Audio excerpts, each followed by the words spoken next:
If you're a first responder, you know firsthand the stress that we carry from putting on that uniform. But you also know that the stress we carry doesn't begin the moment we step onto an emergency scene, but that stress begins before we even start the shift. And that stress doesn't automatically disappear when the shift is over. So today I want to talk about some practical tips and tools that we can use to mentally and emotionally prepare ourselves before shift begins, and also how we can decompress and let go of some of that stress when the shift is over. My name is Ed Hegan. I'm a former New York City firefighter from Brooklyn, New York, and now I'm a peer support specialist and a mindfulness, meditation, and breathwork guide. And I work with veterans and first responders to help them to heal from some of the stress wounds that we carry. And I know firsthand how we can carry stress in our bodies and our brains and our nervous system before, during, and after the shift for years, even sometimes decades. And I like to provide simple tools that we can use to manage that stress, so we can regulate our nervous system, let go of some of the stress we've been carrying, and find some inner peace. Because stress is not a weakness. It is simply a part of being a human being and doing the jobs that we do. So when we start our shift, that stress begins way before the first call even comes in. We're responsible for preparing for our shift, mentally, emotionally, physically, and keeping ourselves in shape to be prepared to respond to people that are facing their worst nightmare. And there's many ways in which we do that. When I would show up at the firehouse before a shift, we would check the rig.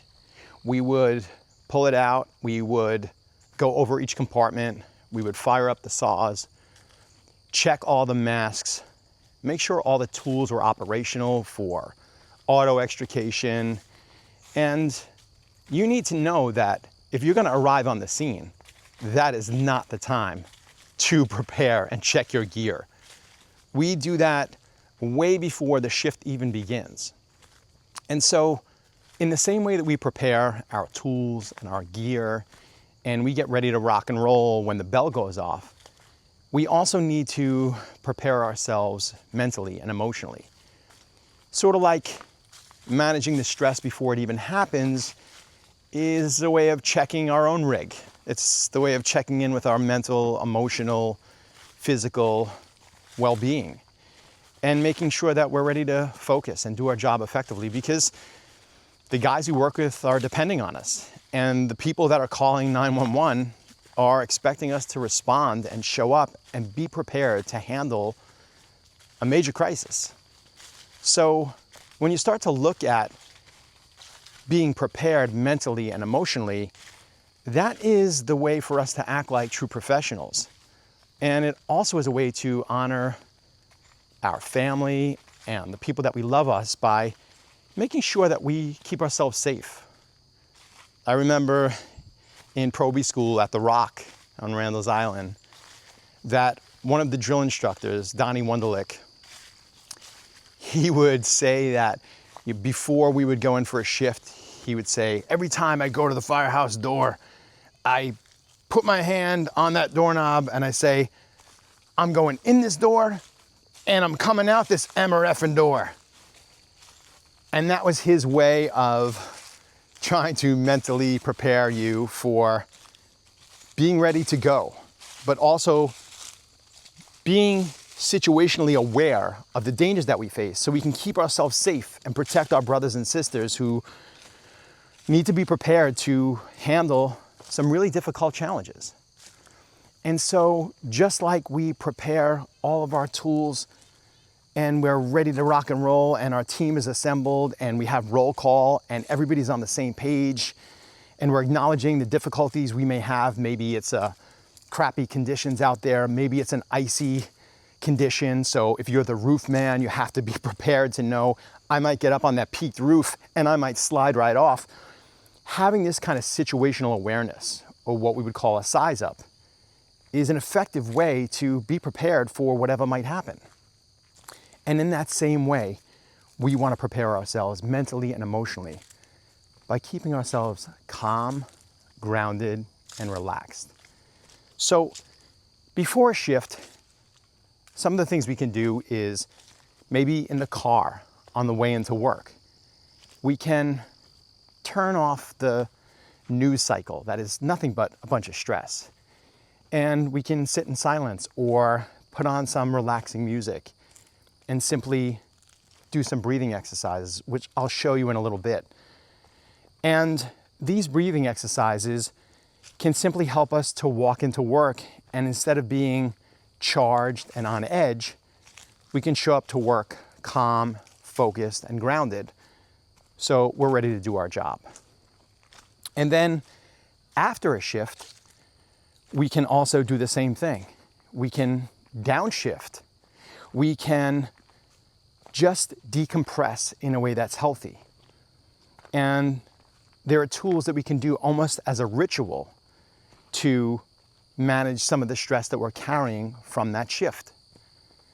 So breathing is going to be a really wonderful way to prepare yourself before a shift and then to decompress after a shift. So I just want to share with you a technique that I developed and I've been using with the veterans and first responders that I work with to just help them to remember that they have a tool in their pocket they can access at any time. And if they're feeling overwhelmed, triggered, on edge, they can use this SOS method. And the SOS method simply stands for stop, observe, and surrender. And what that simply means is, if we're feeling a little charged, if we're feeling on edge, we can stop, we can observe our body, just scan it. How am I breathing? Where am I holding any tightness or tension? Maybe it's in my jaw, maybe it's in my neck, maybe it's in my chest or my belly. And you can just observe that body. Observe where you're holding any tightness or tension. Observe if you're breathing in a shallow way. And then we can regulate there. We can release that tension. What we can do is, the best way to breathe during those times we're doing that scan is to breathe in slowly through the nose and fill our belly using the diaphragm. So we stop, observe that we might be breathing in a stressful way, and then we take a long, slow, deep inhale through the nose. And slowly release.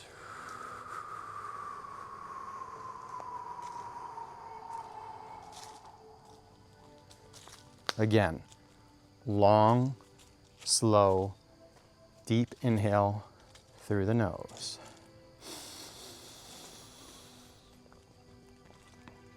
And slowly release.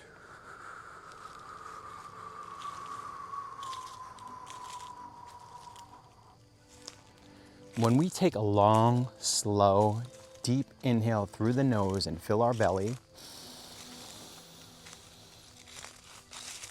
and we release it very slowly, we are engaging the diaphragm and pulling that breath in. And when we use the diaphragm to breathe, instead of breathing in the upper chest, we activate the parasympathetic nervous system.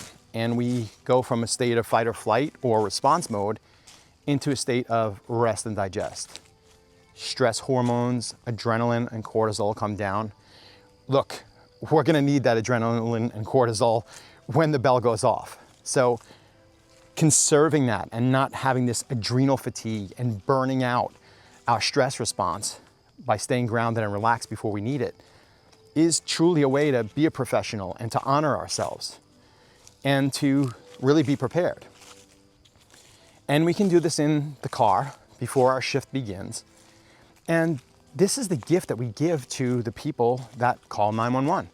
This is the gift that we give to our friends and family when we show up and we are more relaxed and regulated and grounded and healthy mentally, emotionally, physically, spiritually, because we are honoring ourselves by controlling our physiology and our energy state.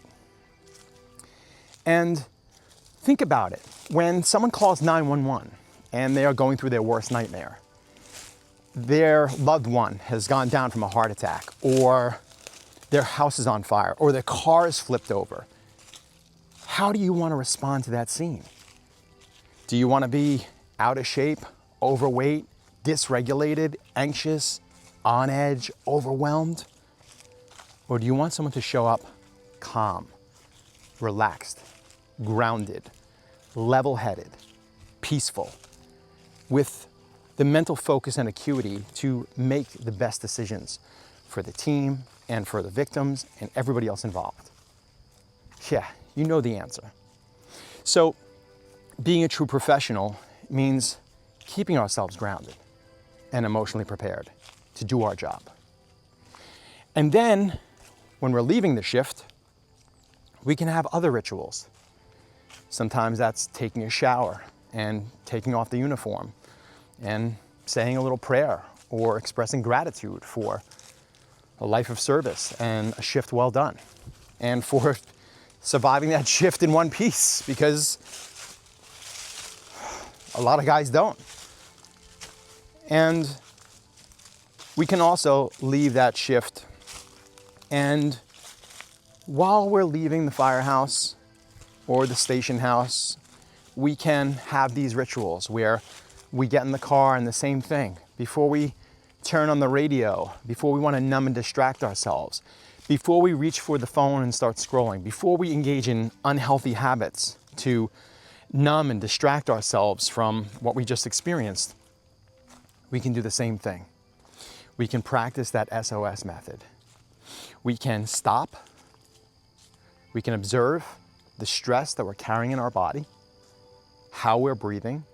We can choose to do some of those deep diaphragm breaths, and we can choose to regulate our brain, our body, and our nervous system. And as we're observing and breathing deeply, we can surrender. And as we exhale, we can let that shit go. That shift is over. The carnage, the car accident, the people you dragged out of a building, the porch, the violence, all the things that we experience as first responders. I don't need to go into it. You know what you experience. We know. We can exhale and let that shit go. Practicing a few breaths after the shift, sit there for whatever the ride home is, and just honor yourself is gonna make you so much better prepared to go in and meet your family and be ready for dinner, or to start your side job, or to just simply feel okay. Because we require the ability to downshift. Because if we don't, we're just gonna stay stuck in response mode. And when we're stuck in response mode, we can oftentimes become dysregulated, on edge, anxious, overwhelmed, and then we're gonna look for relief. How? Usually in unhealthy habits, usually in some kind of addiction. Usually we're going to try to pour some booze on it. And as we all know, this stress is gonna spill out over into the rest of our lives, and it's gonna affect our physical, mental, emotional health. It's gonna destroy our relationships. It really wreaked havoc in my life. Alcohol and trying to numb and distract myself from some of the stress I was carrying had a profoundly detrimental impact on my life in many ways. And I wish that I had the tools and the skills to manage the stress in a healthier way. And I probably, definitely would not have caused some of the problems that I caused in my own life, my own suffering.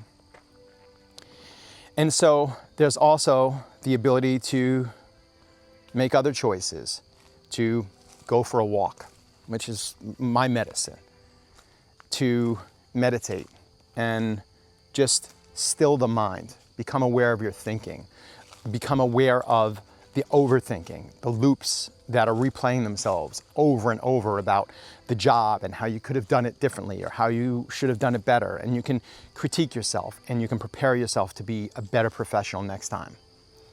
We can also take out a pen and paper and we can journal it. We can write down some of the things we did. And sometimes what that does is it switches the brain over from the amygdala, which is the fear center, the fire alarm in our brain.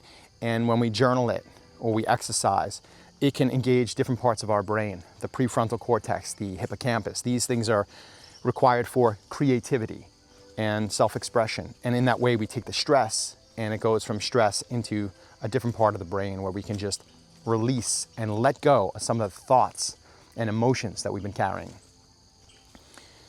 Maybe you have a group that you like to hang with. Maybe you have some buddies that you can talk to in a setting that is healthy.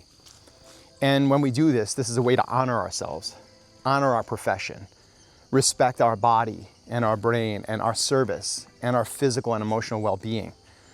And it really is the gift that we give to the people that we love, because when we practice self-care, it's not selfish in any way. Self-care is the way for us to live up to our greatest potential. It's the way for us to honor the people that love and care about us. Because when we can start a shift and show up as the best version of ourselves, we honor the people that we work with and the people that we respond to. And we do our jobs as to the best of our ability. But when we leave that shift, it's the way to show up as the best version of ourselves as a mom, a dad, a brother, and just a human being in general. So self-care is not selfish. Self-care is the gift that we give to the people that we care about and love. And in this way, if we can process the stress before it begins, it minimizes that. So when the bell goes off, we are more prepared. And when that shift is over, it prepares us to go home, decompressed, shaking off, exhaling, letting go and surrendering that we did the best that we could on that shift. And then we're going to be less likely to want to reach out for some numbing and distracting and some unhealthy habits. And that can keep us healthy in many ways. And I got to say, sincerely, thank you for the service and sacrifice. I'm no longer jumping on the truck. I'm retired, thankfully. A lot of guys don't have the privilege of being retired. Some never make it out of their life of service. So thank you for your service and your sacrifice. And I care about the community that we're a part of. And although we're taught how to show up and help people who are facing their worst nightmare, we show up to help people who are scared and panicked.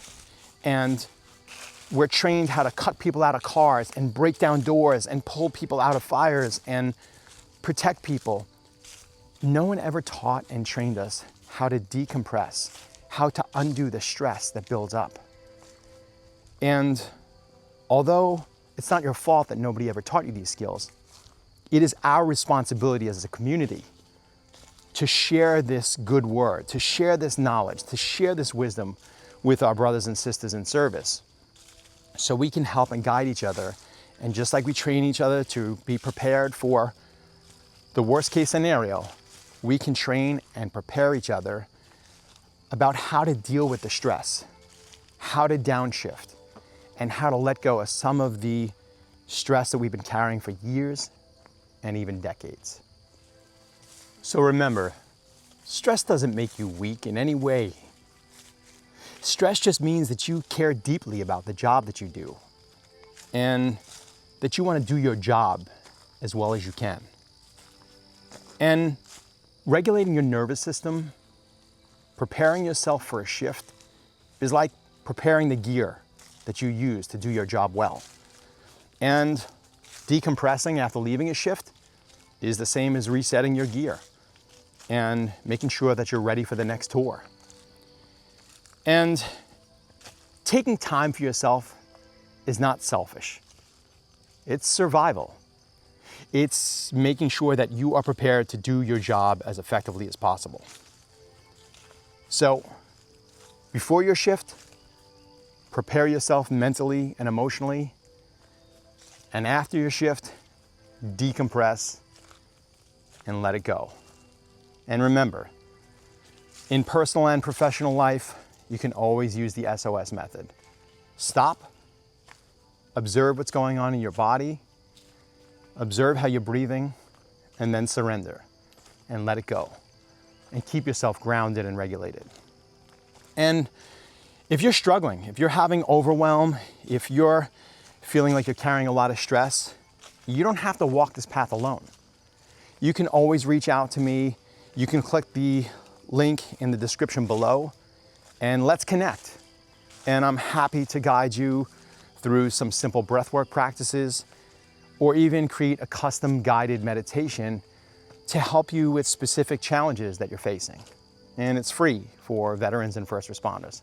It's a calling, it's what I do, and I'm happy to serve those that serve others.